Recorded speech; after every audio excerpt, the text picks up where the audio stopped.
In Chapter 7 of Pride and Prejudice, the Bennet family is introduced further, particularly focusing on the younger Bennet sisters, Catherine, Kitty, and Lydia, who are described as obsessed with the local militia officers stationed nearby in Meryton. This chapter highlights their frivolity and lack of depth, as they are more interested in socializing than in matters of intellect or propriety.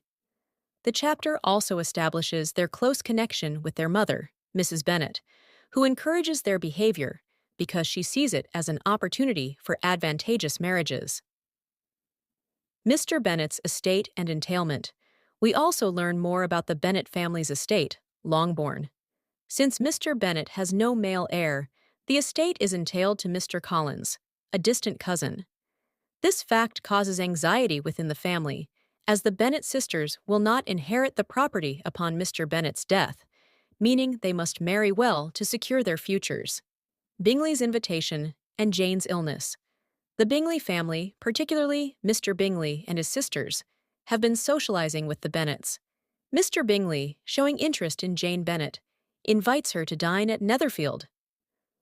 Mrs. Bennet, hoping to further Jane's relationship with Mr. Bingley, manipulates the situation by insisting Jane ride on horseback instead of taking a carriage, believing that the rain will force Jane to stay overnight. As expected, Jane falls ill due to the rain and is unable to return home. She writes a letter to the family, informing them of her illness. Mrs. Bennet is pleased with the turn of events because it ensures Jane will spend more time with Mr. Bingley. Elizabeth's decision. Elizabeth, who is genuinely concerned for her sister's health, decides to walk to Netherfield, a distance of about 3 miles, to care for Jane.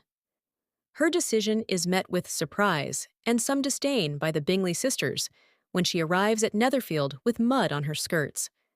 However, Elizabeth's focus remains on her sister's well-being.